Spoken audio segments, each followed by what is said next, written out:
the end. So if you've got any questions, write them down.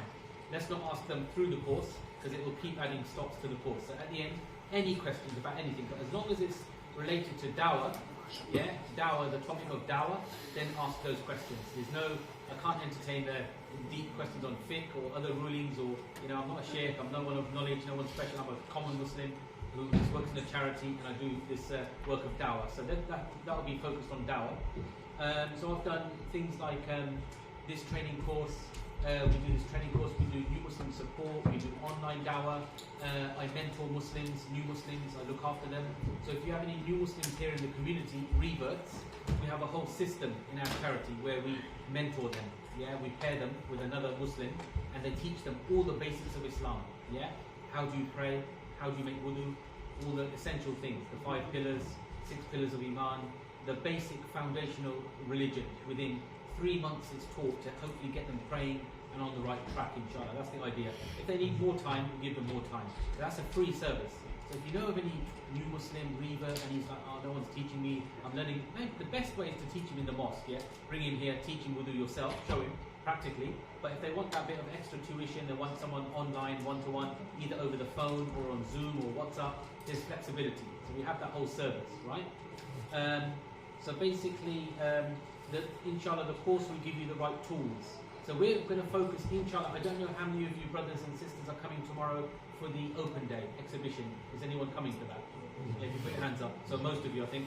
Yeah, that's very good. Most of you coming, inshallah. So that's going to be a fantastic Dawah opportunity, a whole Open Day event here in the mosque. Yeah, an Open Day where obviously non-Muslims are invited in. And this is good because Open Day events like this, the non-Muslims are already quite warmed up to Islam, if that makes sense. They're quite warmed up, yeah?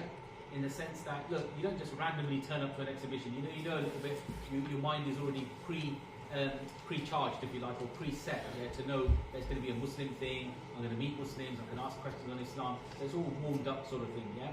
Other forms of Dawah, like street Dawah, it's more random. You know, you're in the streets, anyone can walk up to you. He could be an atheist, he could be a Sikh, you know, a Christian, Jew, whatever, any religion, anybody can come to you, right? So obviously Open Days are very effective, yeah? I just did one, went to one in Chelmsford last Saturday, and that's down near London, and it was phenomenal. You know, and 272 people arriving through the doors. And it's a mosque, I'll tell you how small it is. I mean, it's on a number of floors, but I'm pretty sure, I don't know, is there more rooms that way in the mosque? No more rooms, there is.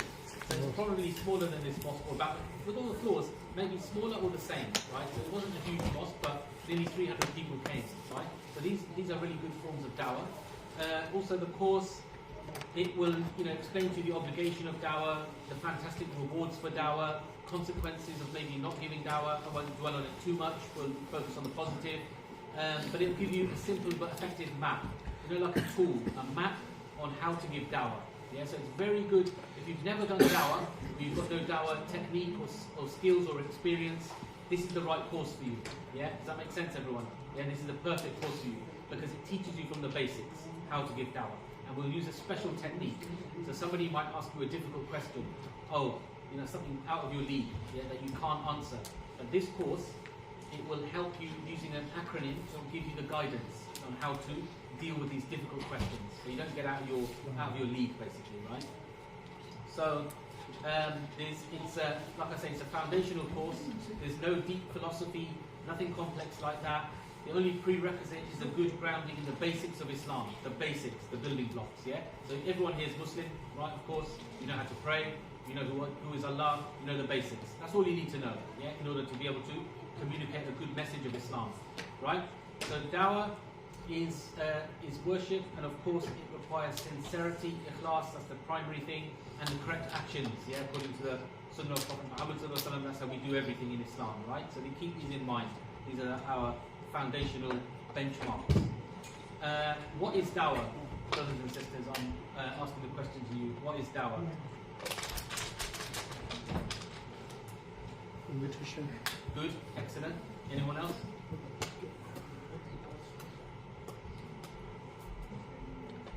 Invite the people for the good. Excellent, yeah. Any, I think sisters, any answers? Shout out. You can shout out. It's not school, it's shout out. You can shout out, yeah. Conveying the message of Islam, did you say? Spreading the message of Islam. Excellent, brilliant, right? So, as our brother said, I know your name starts with F. Faraz. Faraz. I was going to say Faisal or Faraz or something. Yeah, I couldn't remember you said it right. So to call or to invite, yeah? Yes? One of the young ones said, Dawah, is it to do with eating? Oh, there's the dawat, isn't there? We have the videos of the things, isn't it? Yeah, of course. There's dawat and there's dawah, yeah, of course. Right? Just to clarify. So, but that's a good way of inviting non-Muslims, you know? They like the Muslim food. They love the samosa and the biryani and all this stuff. They really know that the Muslims have got good skills of cooking and the food is fantastic, and that pulls them in. Honestly, don't, you know, I'm not saying it in a joking way. I'm very serious. The non-Muslims' perception of Muslims and their food is phenomenal. You know, they know it's some of the best food out there that the Muslims have got. Indian, Arab, all of this, Turkish, all that stuff. They are really attracted to it, a lot of them, right?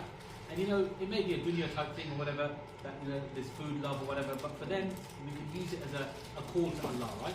So it's a call or to invite, yeah, of course, that's what dawah is. As Brother Faraz said, he said it's to invite, an invitation. So we're inviting, right? And there's obviously a great need for dawah, fantastic need for dawah, yeah? Because look at this, you know, what's been happening for the last 20 years, even longer, especially since 9/11, lots of negative media, bad portrayal of Muslims, you know, Muslims do bad things, they're trying to take over our country, they're terrorists, all this negativity, right, in the media. So this makes a great need for us to be able to give dawah, yeah? Because who's going to do it? If we're not doing it, brothers and sisters, who's going to do it? Is it going to be CNN, BBC, Fox News, the non-Muslims? Who's going to do the dawah? Yeah, it's for us guys, it's for the Muslims to do the dawah. Because they won't get the correct message. From the other sources, it's going to be corrupted, yeah? Brother Raj, did you manage to get your pictures, or are you going to take the pictures? Or Brother Imam Ahmed, Ahmed's taking the pictures. Okay. Fantastic, that's excellent, right? What was I talking about? So the need is very, very great. Yeah, we need to give dawah, brothers and sisters. We need to give dawah in whatever capacity, right, that we do it in. Whether it's at the exhibition tomorrow, whether it's to somebody, you know, privately, like your work colleague, your manager at work, your subordinate, someone you work with. We're going to give them dawah, right? That's very important. Somebody in the shop down the road, school teacher, kids school teacher, anybody, your neighbours. There's so many people out there, so many non-Muslims haven't received the message of Islam. It's shocking, right? So, in the Quran, obviously it expresses the importance of dawah. So what's interesting in the Quran, brothers and sisters, what's very interesting is that there's many stories and examples. I mean, the Quran is very rich, right? You know, it's a book of miraculous nature, right? We believe it's a miracle, unchanged, timeless book, fantastic content in the Quran, amazing, right? And what's interesting is, if we look at the stories of the prophets in the Quran, we don't find much about the details of their particular worship, like their salah, or their zakah, or their fasting. You know, how did Prophet Musa, how did he do his salah? We don't find that in the Quran, right? The description. He did the prayers like this. Or Prophet Yusuf alayhi salam, how did he pay his charity money? Was there a type of zakat then? Was it other sadaqah? What was going on? How were these things done? The ibadah isn't mentioned. And what is mentioned in the Quran is the stories of their dawah. This is replete in the Quran, very common, right? In fact, scholars of Islam say nearly 1/3 or about 1/3 of the Quran is stories of dawah. How did Prophet Musa alayhi salam, how did he go to Pharaoh? Yeah, with a gentle speech, right? Gently to him, he was a tyrant. How did Noah alayhi salam, how did he call the people? In secret and in open. Secretly, he gave dawah privately, meetings with people quietly, and also he opened to the public, the masses. And obviously they rejected, and we know the story, the flood came and all this sort of stuff. But that's the interesting thing in the Quran. Dawah is very much exemplified in stories. How was it done? What was the technique? What was the method? When was it done? And it's a common sunnah throughout the life of Prophet Muhammad sallallahu alaihi wasallam. It's a common sunnah that he would give dawah, yeah, throughout his life. All the times that he went through his life, yeah. Always when there was that chance, the opportunity, he never gave up his work of dawah, right? So this is the importance I want to get into your minds, inshallah. So why should we give dawah? Obviously, primarily, what do you think, brothers? Why should we give dawah, brothers and sisters? What do you think? What's the primary reason? spread right message. Yes. So duty. Yes. You saw the next slide, brother. I put the next slide up. Seek the pleasure of Allah. Yeah. So I accidentally pressed the next slide. So of course that's the primary reason, is to seek the pleasure of Allah. We do everything for Allah. That's what Islam is all about, right? And Allah has ordered us in the Quran, chapter 16, verse 125. There's an order in there to give dawah. So it's very important. Again, it's an ibadah, but it's very, very important. And this is an interesting thing. It's like what you find with other worship, other ibadah, salah, zakah, the other ones, or many of the other ones, they take a particular type of effort, and you could say some are quite difficult, right? When I say difficult, like coming to the mosque here and doing a prayer, it takes effort, doesn't it? A good effort, right? You have to make your wudu. Perhaps it's winter and it's cold, and you're feeling the cold water and the discomfort. You're looking for the towel. You have to have your khushu. You have to memorize the Arabic Surah Fatiha as minimum for the prayer. You have to have the clean clothes, the direction, all the stuff you do. Getting to the mosque on time, parking your car, walking, whatever you do, and then you do the salah, right? The prayer. But when it comes to a dawah, it's a lot more straightforward, in the sense that you may just have a conversation with someone, right? You talk to someone, or you give out one Quran. It could be as simple as that. We don't know on the Day of Judgment what deed is going to earn us paradise. We don't know. Absolutely, we're clueless, right? So it could be something simple, right? That you did some act even, right? Some simple thing where, say there's a sister, she's wearing hijab, and she removes the bottle that's broken from the road. And other non-Muslims observe that, and they're thinking, what's she doing? Why is she doing that? What's the important? Why did she bother? But in a way, she's giving dawah. Of course she is. She's doing a good act, right? We know the hadith about the lowest level of iman is to remove the harmful object from the road, yeah? And it has 70 branches, right? So in terms of that side, there's the reward, but in terms of dawah, what she's showing others in the world, lady with a scarf, obviously Muslim, they work at, non-Muslims may observe this, that she's giving a good dawah through her actions. But obviously we've got a tongue, 2 lips, so we can talk as well, and that's what this course will give you, that understanding, that methodology, that kind of understanding or knowledge how to convey the message, right? So all of it's for Allah. This is very important, right? That we are focused on Allah in our Islam. We do everything for Allah. That's what Islam is built on, right? The Tawheed. Yeah? So obviously, the rewards are very great as well for dawah. Rewards are fantastic as a form of worship. Does anyone know any rewards of dawah? Any hadith or any sort of like anything you've heard when it comes to dawah?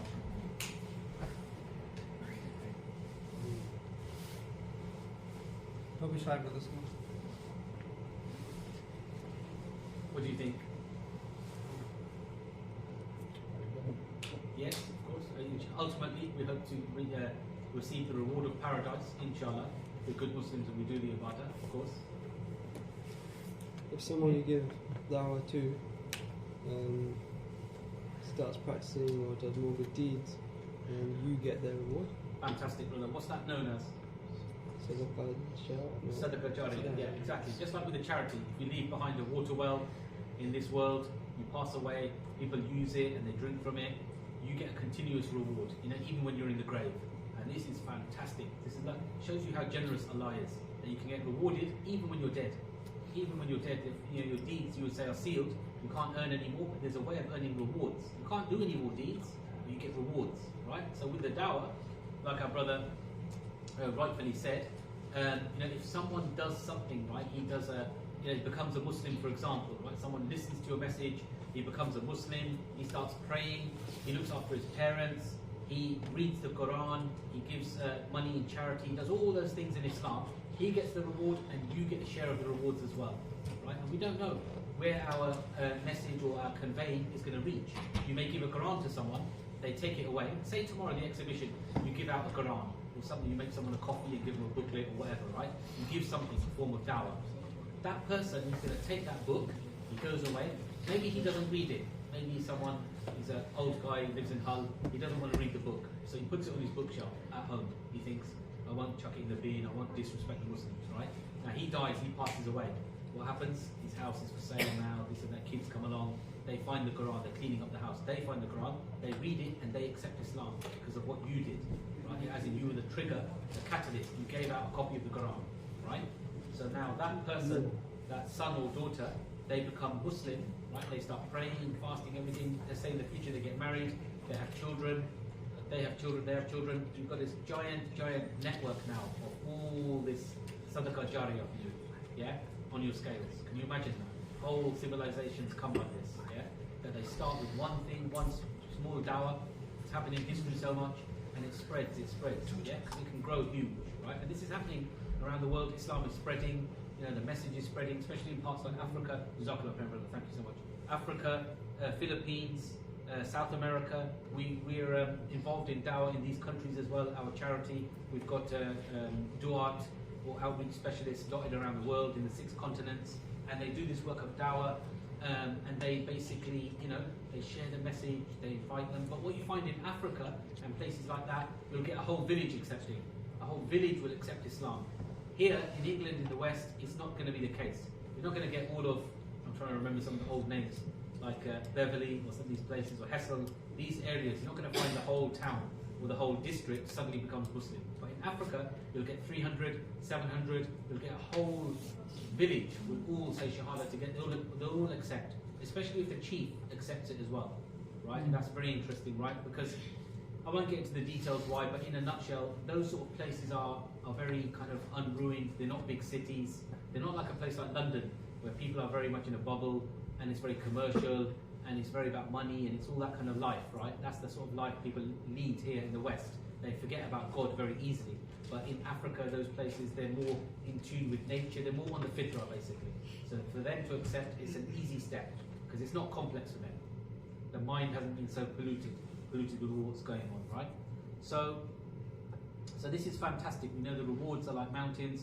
Any other rewards that you can think of, brothers? Any other hadith or anything else that you know to do with the rewards of dawah? So there's a particular animal that's described in a hadith. Does anyone know the animal? Particular animal.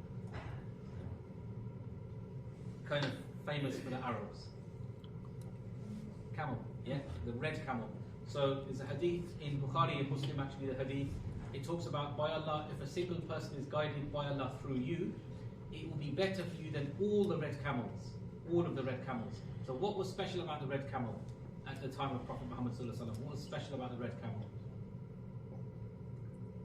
It was the Rolls Royce of the day. It was the what, sorry? The Rolls Royce of the day. It was the Rolls Royce of the day. That's a good way of putting it. Imam Abid said a good thing, the Rolls Royce of the day. Or Ferrari, if you want a faster one. Not that Rolls Royce is slow, right? If someone gave you one, I'm sure you'd be driving fast, right?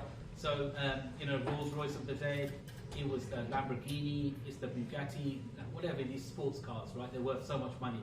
Imagine red ones today, a red Rolls Royce. If someone gave you one, and it's worth 100,000 or 300,000, you are laughing, right? But the hadith talks about is better for you than all of the red camels, all of the red Ferraris, all of the red Rolls Royces and Bugattis and all the things, right? So the rewards are absolutely phenomenal, right? Absolutely phenomenal. And this is why sometimes we need to come out of our little comfort zones. You know, sometimes we have things that we do that waste time, or we don't connect with Allah. We should try to spend as much time in dawah, because it's such a rewardable or such a rewarding sunnah, such a rewarding ibadah. So we should always have it in our minds. Think of things. I mean, I don't want to come here and lecture you guys. You've probably got better ideas than me. Dawah projects, dawah ideas. It's not for us, IERA.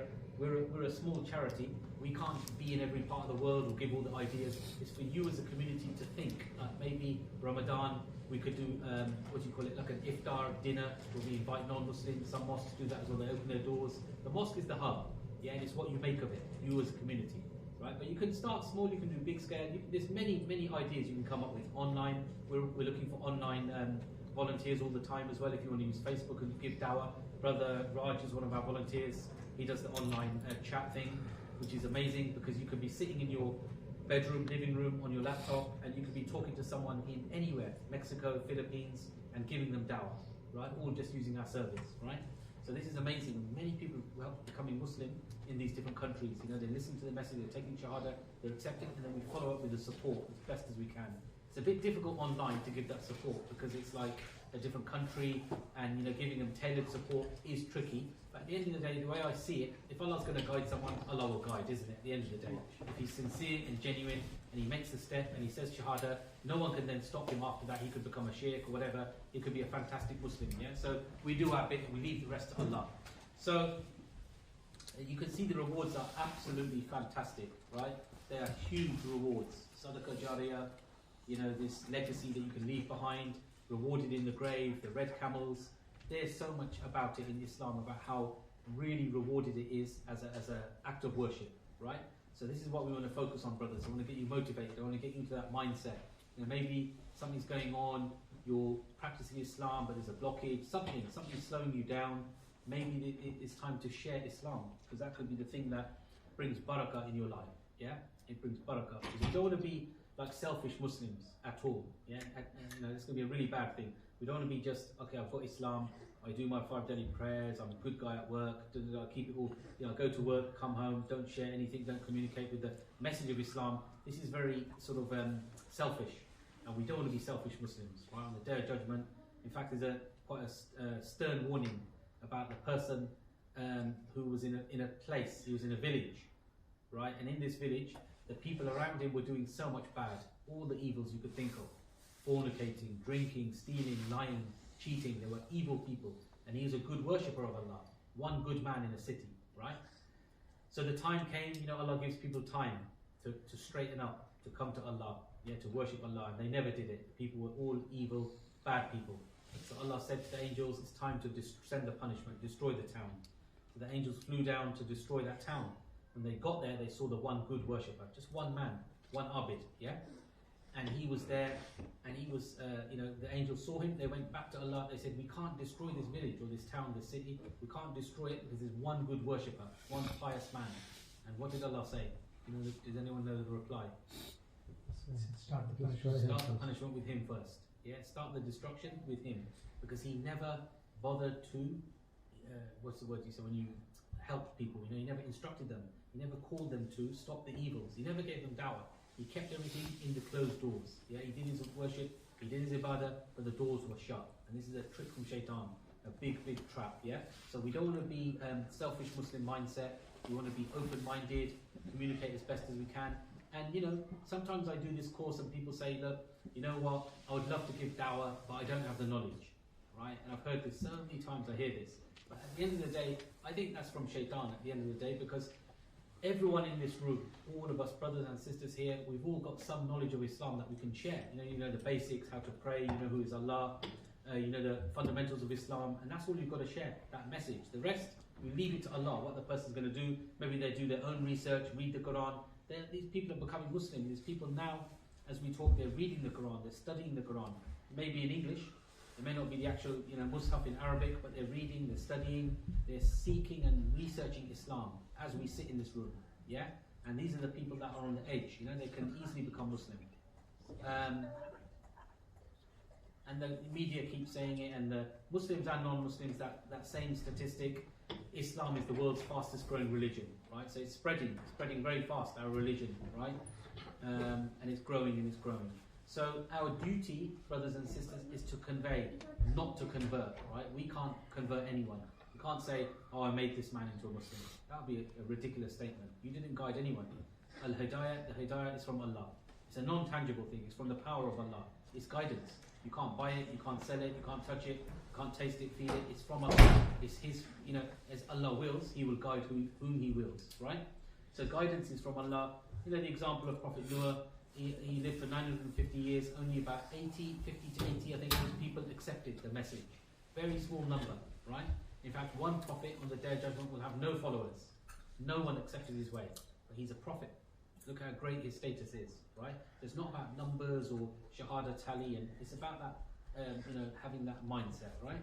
So characteristics of the caller. What do you think, brothers and sisters? Characteristics or qualities of the person giving dawah. Think of some. I'm sure you can come up with a list of some. First of all, he had to act upon it. What he wanted to convey. He had to be a good example of. That's a very, very good point, brother. Yes, very excellent point, mashallah. You've got to be, you know, doing what you preach, isn't it? Yeah. Put your money where your mouth is. You can't tell others do this, pray and everything, and you're not praying, you're not fasting, and not doing it properly yourself. I mean, from some cases, some people who are non-practicing, they give dawah, right? Maybe they're proud of Islam or whatever, they give dawah, and a person can become Muslim as well. There are cases like that. One of my close colleagues in the charity, he comes from a Hindu background, and he had non-practicing Muslim friends, non-practicing, and they said to him, you should read the Quran. You know, just they're not even thinking about Allah, they're not praying, they're not strong Muslims, but they just said it from maybe they're proud of Islam or whatever, and then he went and followed their instruction kind of thing. He's like, you know, researched it, and he became Muslim, right? But obviously, like you rightfully say, brother, there's something linked to what you said. There's something linked to what you said. You said, you know, you've got to be doing it yourself. And then, what area does this come under in Islam? It's something very important in Islam, and it's the most important characteristic. Not akhlaq, brother. No, I thought you were going to say the right word. Sounds like that. Ikhlas. That's the key one, isn't it, brothers and sisters? Right? Ikhlas, the sincerity. That is absolutely essential in the dawah field, right? In any dawah work that you do, your ikhlas, your sincerity. It's the most important characteristic, because at the end of the day, if it's not set and correct, if you haven't got your intention right, your ikhlas, then all the dawah you can be doing all day long, who is it for?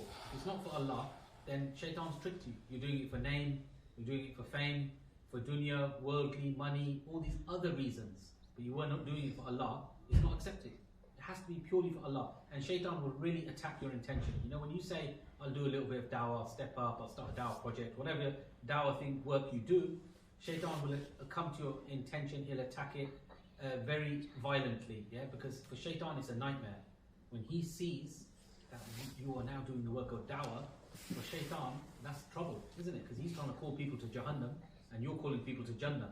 So he knows he has to take you out. He's going to try many tricks and techniques and methods and guises and, you know, stratagems. He's going to try all of it, all his tricks in the book. He'll aim them at you, and he'll try to corrupt your intention. Do it for Facebook likes, you'll get following, you'll get name, people will recognize you as a good caller. All this kind of trick from shaitan will begin to get strong. You know, these tricks of his, right?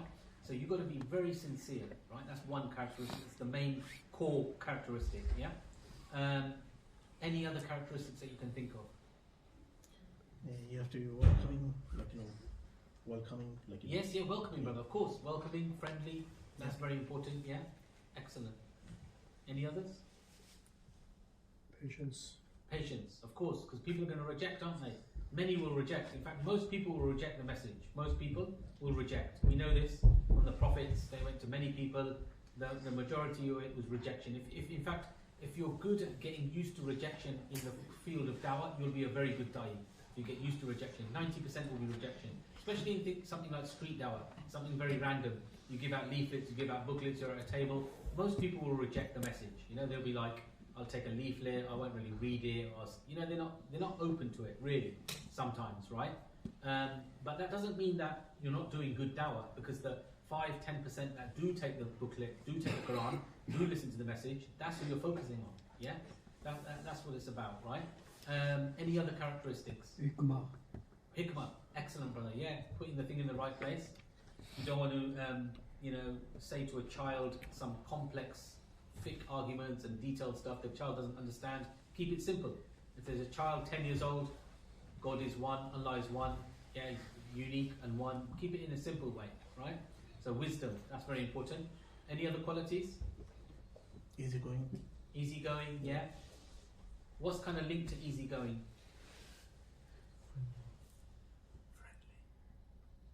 Friendly, gentle, kind. These are all good qualities of the caller, yeah? Of the Muslim, the da'i, yeah? Friendly, gentle, kind. Because we've got to put gentleness in everything. You know the hadith? I think I've got. So sincerity is the main one. As the brothers pointed out here, you know, sincerity. Be sincere to yourself. There's no showing off. Be sincere to the dawah. Dawah is not a game. Be sincere to the one you're giving dawah to. Very important, right? Very important. Because as I said, shaitan is going to really play with you, and he will play. Trust me. You will do it. Your intention will try to get poisoned by shaitan. Will try to pollute it. So knowledge. This is very important. Knowledge. And as I said earlier, you know, you may know one hadith. We all know Surah Fatiha. We know Surah Ikhlas. There's many aspects you can share with non-Muslims, many angles. Talk about Prophet Muhammad Sallallahu Alaihi Wasallam, his life. Look at the fantastic life he led. Yeah, how he was good to animals, the environment, parents, people, family, elders, youngsters, you name it, neighbours, how good he was to his neighbours. All of this is what? It's Islam, yeah? Character Islam, right?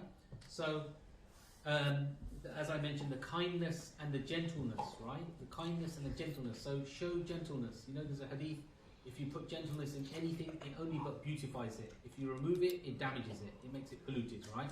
So always be kind and gentle when giving dawah to non-Muslims. Never go down that route of wanting to fight or argue or prove your point and Islam is right and you're silly and you Christians are backward and all this fighting. This is not the way of dawah. Yeah. Sometimes we get bored. I do this when I was driving long drive from London, 4 hours, right? So I put on the YouTube, the audio thing while I've got my sat nav on. And I'm listening to the, some of these lectures like Speaker's Corner. I use it more as for me it's like, not entertainment, but I learn dawah arguments and stuff like that, right? I don't really watch it avidly. But, it can have its pluses and minuses. Speaker's Corner, if you want to watch some of it on the YouTube, it's quite a, what do you call it? It's quite a hothead of ground, if that makes sense. It's quite animated, right? You get arguments, you get the Christian fighting the Muslim and this and that, right? And, the chances of that Christian becoming a Muslim in the Speaker's Corner while that's all going on is very slim. But it's still good. I'm not criticising it in that regard because I know the guys that do the dawah there, EF Dawah, Hamza Mayat, these guys that come to our office, we meet them, we work with them and stuff like that. And at the end of the day, non-Muslims sometimes watch the videos afterwards and then they take Shahada later when they see the arguments. Even they can see through the veneer of this argumentation and this debate. They can see through and they just extract the argument in their own speed. Maybe they watch the video a few times over and then they'll accept Islam at their own speed or pace, right? When they realise there's a flaw in their belief of Christianity or something like that. But my point is, be very kind, be empathetic, be gentle, never argue, we don't want to get swearing and arguing and violent and all that path, right? That's what a lot of people want. That non-Muslims, a number of them, let's say, the agitators, the far right, the EDL, they would love it if we became, disturbed and started getting up, heavy-handed and shouting and swearing. Then they'll say, "Look at Muslims, look how they are," right? So they use it as an excuse, right? So we never go down that path, right? And there's a lovely story of this brother that was in London, right? And he was doing street dawah, of the sort of form of dawah. He was doing street dawah. So he had a table, yeah? He had a table, he had his books. Yeah, and if anyone wants books from IERA, our charity, you just go on the website, or I can give you an email address. We'll send you books free of charge for your dawah projects. We produce and print and put together books, right? So anyway, he's got his books on the table, he's giving dawah, and it's like a typical high street day. He's very, very good brother, mashallah, right? Very good brother. He's very smiley, right? He's always smiling. He's got a good smile, and he's very kind and welcoming, and he doesn't, he's very patient, right? As one of the brothers said about patience for the characteristic. He almost had all the qualities of these characteristics we mentioned, yeah? Inshallah, he was sincere, right? But unfortunately, a lady comes to the dawah stall, right? An English lady. She's upset, she's annoyed. Who's this guy giving dawah? Some people have a grudge, they get annoyed. So she comes to the stall, she's not happy, she's thinking he's some immigrant, he's a guy, look at these Muslims. They hold certain arguments. If we go to their countries, Saudi Arabia, Qatar, Oman, whatever, and we try to give dawah to Christianity, they'll put us in prison, they don't let us build churches. They have this hatred or this problem, right? So in her rage and her anger, she ends up spitting on the brother. She spat in his face. Yeah, she spat in his face. And he gets a tissue from his pocket, he wipes away the spit, and in her rage, her anger, she's got spit coming from her face, dribbling down. So he gives her a tissue. And I think there's a hadith that talks about anger is like a form of madness. Once you get angry, you lose the plot, you lose your temper, you don't know what you're doing. So she's got spit coming there, he gives her tissue, she wipes it, she storms away into the crowd, she disappears, right? So she goes home, 2-3 weeks, some time passes, and she's tossing and turning in bed trying to work out. This guy is smiling, I spit on him and he's still smiling. He's a very smiley brother, mashallah, right? And she can't understand what happened that day. What happened? It's just a conundrum in her mind. It's a seed that has been planted. So it's for her, it's totally going round and round in her mind. And she got so curious what was going on, who is this guy, what happened that day. So curious that she came back to that same Dawah stall, and what do you think happened? She converted, yeah, exactly. She became a Muslim, right? She accepted Islam, right? And spoke further to the brothers there, and she accepted the message, and she accepted Islam, right?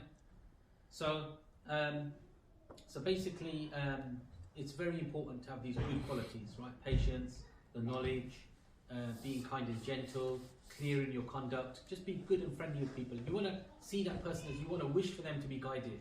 Prophet Muhammad sallallahu alaihi wasallam, there's a hadith that talks about the moths going into the fire, and he was frantically trying to wave them away, right? Keep them away from the fire. That's how we should wish for guidance for the people. We've got Islam. These people out here, the non-Muslims, they don't have the taste of Iman.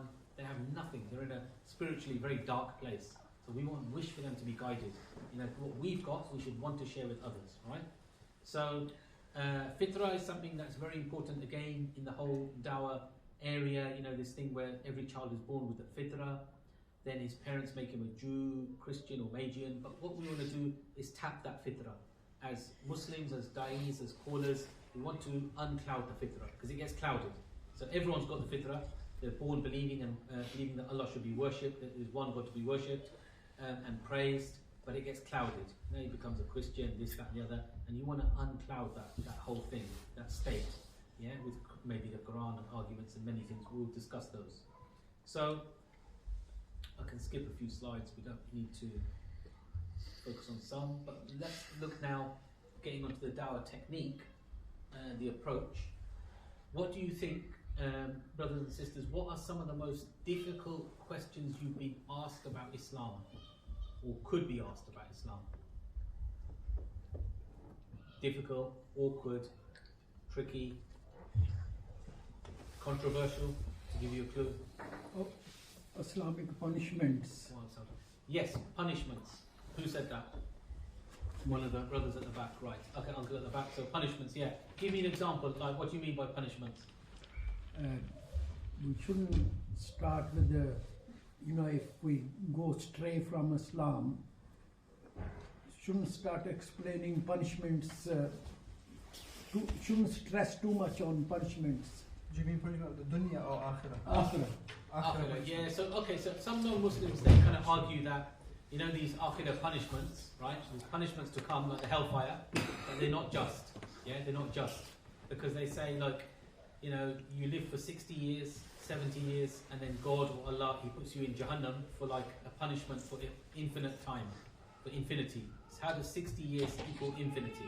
They use this argument, So they try to counter your Islam or your understanding of Allah. They use these arguments, right? But obviously, look, the way you answer that particular scenario is, firstly, it's the crime. It's the crime that the person's doing. The punishment is in line with the crime. Like if someone commits murder in America, they may put him in the electric chair. He gets killed because of the gravity of the crime. But also, if Allah had given that person, so Allah knows the future, the past, the present, the future, and what would have happened had something had happened differently.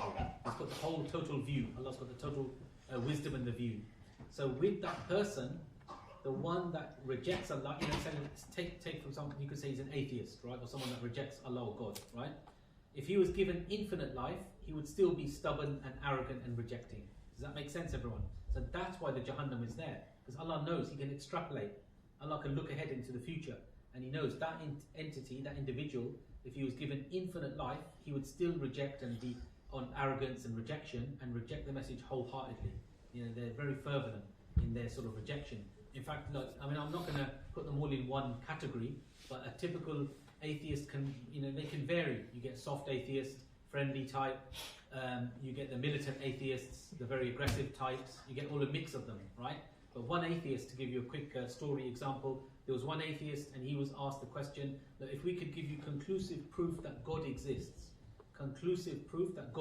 something that works for you, something that would convince you, would you worship the God then? Or would you worship Allah then? Right? And what do you think the atheist said? No. He said no. Right? And when he was asked why do you say no? He said, because I don't want to believe or accept that there's something better out there than me. Pure kibr, yeah? And that's the problem with people, right? Some people, they're going to be very stubborn, they're going to be set in their ways, and the kibr comes in, and that's why Allah gives the punishment. It's not, and we know Allah is the most just anyway. It's one of His names, Al-Adil, the all just. So He's totally just. So we can't go down the avenue or the route of saying that Jahannam is unjust for infinity, right?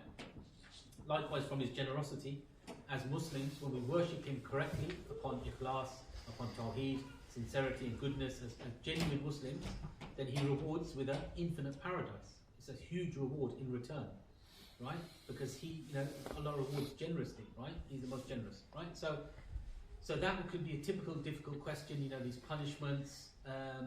Other ones, the worldly ones, they might say they're barbaric, chopping of the hands, stoning to the adulterous, stoning to death of these people. That's very barbaric. They come with that argument. Another difficult question, right? And going back to that atheist person, this is an example why in the Dawah field, or in Dawah, don't put all your eggs in one basket. If you come across someone, a stubborn atheist, a staunch Hindu, a very staunch Sikh, don't bang your head against the wall trying to convince him. Give him a bit of Dawah, give him the message, give him a copy of the Quran, tell him something about Tawheed, Allah, give him the good news, everything, but then move on to someone else that will be receptive. That way is more productive. Don't think I'm a good da'i because I'm arguing the longest arguments. I spoke for 6 hours, that means I did good Dawah. You could be boring him, he could be wasting your time. In fact, some Christians, the evangelical, they're paid to waste your time. They're paid, they're on a payroll. These guys at Speaker's Corner, Jay Smith, these guys, they're paid to waste your time because they know if they can divert the Muslim away from someone that's going to get effective Dawah, then they've done their job, and more Christians are saved. So some are paid to actually waste your time. So it's no point putting the square peg in the round hole, bang, bang, bang, hammering away. Move on to someone that's receptive, because as I said earlier, there's many non-Muslims out there that are searching for the message of Islam. They're really open to it. They're researching, they're reading the Quran, they've got Muslim friends, they can see through a lot of the media nonsense, the one-sided narrative. They're not stupid people. There's some very intelligent non-Muslims out there, and they're close to accepting. In a lot of cases, no one has come to them, like a Muslim, and tell them, this is how you become a Muslim. They don't know. So they've done a lot of reading and research and looking into things, but they don't know about the Shahada, for example, and that's common. They say afterwards, no one told me that you can say Shahada and become Muslim. They just didn't, no one told me. They actually complain about that afterwards. No Muslim ever told me, right? So this is the realities. So any other difficult questions that you can think of? Hard ones. Go on. Oppression of women? Yeah, oppression of women. That's so common, isn't it? It's one of the biggest, it's like a cliche now, isn't it? All the time they attack women. Your women have to wear hijab, they're oppressed. Again, they come with the justice thing, there's no equality. So they'll say the woman witness, 2 women equal 1 man in the witness. 2 women, that's like half, the woman's worth half the man, is what they claim. Or inheritance, a woman gets 1/6, the man gets 1/3 in the shares, children, right? Where's the equality? Why is the woman not getting the same amount of money? Where's the equality? And all this, they come with all this attacking women, right? Making women lowly, they can't go out to work, you lock them indoors, you oppress them. Always oppression of women is what they come from, that angle, right? When it comes to these difficult questions. So any other difficult questions that you can think of, like very tricky, difficult? You missed the biggest one, terrorism.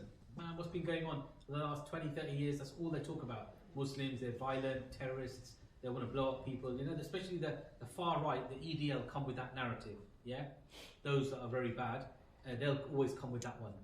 Terrorists want to kill people, this and that and the other, right? So, and these two feed each other.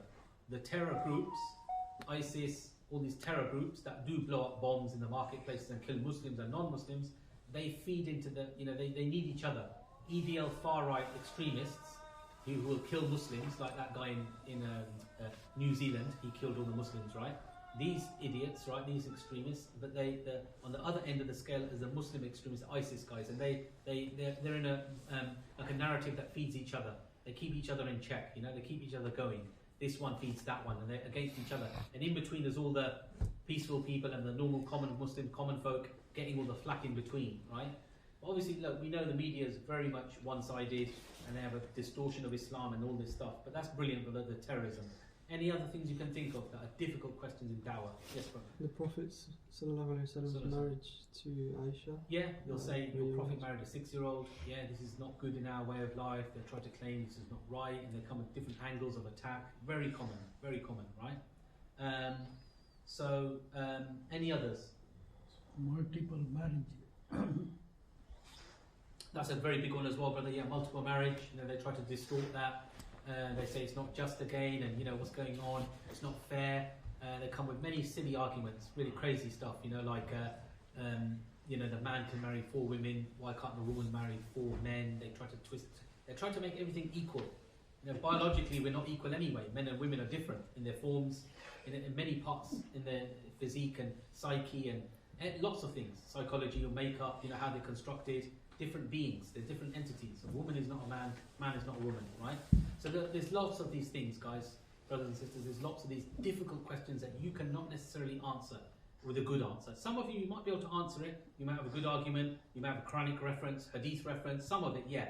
But when they ask you one after the other, what's going to happen? You're going to be stuck, isn't it? Firefighting. I can't answer that one. I'm stuck. I don't know the Quran for that one. I don't know the reference. You're firefighting, right? And you're put on the spot. You're hot under the collar. You're not giving a good portrayal of Islam, and you're just answering question after question or struggling with them.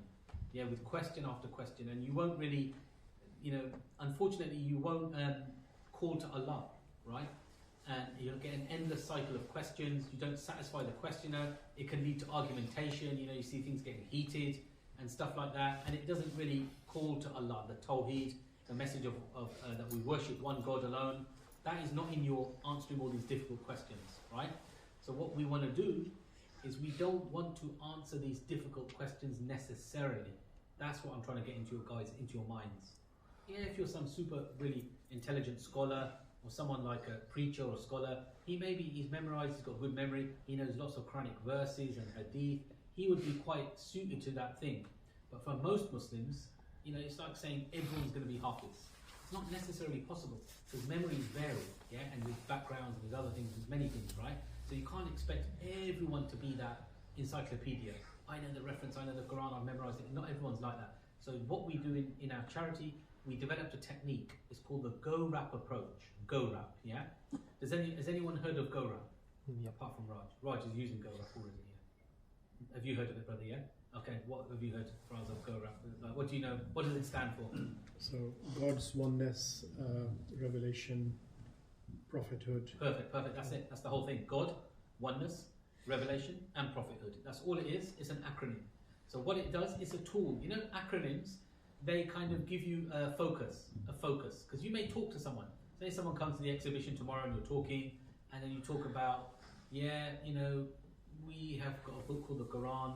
We believe it's a miracle. It's like the Bible for Christians. You know, came after the Bible, and you explain, but then you don't know which way to go after that. You're stuck. So what the Go-Rap does, it gives you the guidance of what to talk about. So first, we talk about God, isn't it? Firstly, that's what Muslims believe in, God, a creator being, Allah, God. Then we talk about how he's one. That's very important in Islam. If you're going to talk about God, but say he's 3 or 30, or what Hindus believe, multiple gods, where's your Islam then? You've negated your Islam, you've done shirk, right, or kufr. So you don't want to, you want to talk about oneness, right? Then revelation is the Quran. You want to talk about the Quran, this book, this miracle, explain it, right?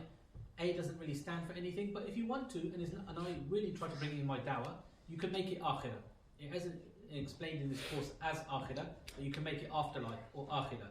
So akhirah, talk about Jannah, talk about the pleasures of Jannah, the happiness in Jannah, the adventures, the excitement, the peace, the mercy, everything that's going to be going on there, the infinite life with your friends, your family, anything you wish for, you're granted it, nothing negative there, yeah? No sicknesses, no stress, no worries, no lowly actions. You know, in this life, you eat food, you have to use the bathroom, it's a lowly action. In the paradise, there's none of that. It's a perfect utopia where you live forever. And this is one of the most amazing things of Islam. This is why we're alive, isn't it? For this life and the next. When I say for this life, we're rewarded in this life, and we're rewarded with a paradise. Yeah, should Allah grant us the paradise, we're rewarded with a paradise, right? So bring it as well, and bring the Jahannam as well. Don't be shy or afraid. Explain. Look, for people that say arrogantly reject the truth, and they know it's the truth, right? Then their end destiny, if God's destined it and He judges them to be so, will be a place where there's punishments, fire, burning of skin, replacement of skin, burning, a cycle, endless cycle. You know. In the Tafsir of Ibn Kathir, I think of Juz Amma, he explains that it will be like a downward corkscrew. Yeah, the Jahannam. It's like a downward corkscrew, meaning the punishments and the suffering and the turmoil and the nightmares, everything that goes on in Jahannam, it gets worse as that concept of time goes on, or whatever's there, that reality, it gets worse. It's not a static, that's going to get bad for people. It's going to be a very, absolutely terrible place of suffering and damnation. Skins will be burned, replaced with new skins, fresh ones, same punishment again, burnt again, burnt again. So it's a severe, severe punishment. The Jahannam is a severe punishment, right? And we don't mince our words, we explain that this is God has created this, right? Some non-Muslims need that little bit of a kick, that kick, right? That kick to wake them up and know that they can't play around in life, can't take things easy, can't reject, and some people need that, and they come to their senses, right? And then obviously prophethood, right? So the acronym is there. God's existence, God's oneness, that He's uniquely one. That's very important in Islam, and there's nothing like Allah. Revelation, there's many revelations, but the primary one we talk about is the Quran. You could talk about the older books as well, book of Torah for Prophet Musa, Injil, Prophet Isa, the different books and revelations, they're there, they exist, but we focus on the Quran in our dawah because for obvious reasons, right? And then prophethood. Prophethood, that, we talk about the prophets and that area, that topic area. So what you want to do with GoRap is, look, sometimes you may only touch on 2 points, God's existence, right, and oneness. And you don't talk so much about Quran, because maybe that person wants to go away and read and research the Quran, but you've done effective dawah to them. You've given them a copy of Quran, you've primed them, they know that God exists, that He's one, and they're intrigued by that. I met a guy in Nottingham, I think it was, and he was like, I'm interested in monotheism. He just had that interest in monotheism. So I just played on that area, and I got his interest on that, right? So essentially, you'll go through this acronym, you'll talk through. If you can do all the letters and the stages, that's very good. But it could take 5 minutes, it could take 5 years. You don't know how long it's going to take to give dawah to that individual. So use it as a map rather than a rigid structure. Understand the concept and the steps. It's not about memorizing words. Make it your own and practice it, right? So just keeping an eye on the time. You've got about 1 hour. So do you want to take a short break, brothers and sisters? Because I think maybe some guys want a tea or coffee or something like that. Or take a 5-minute break, and we'll do the second half before Isha, inshallah. Could you just let the sisters go first, if that's okay? Yeah, of course, sisters can go for tea, coffee, biscuits, anything you want for a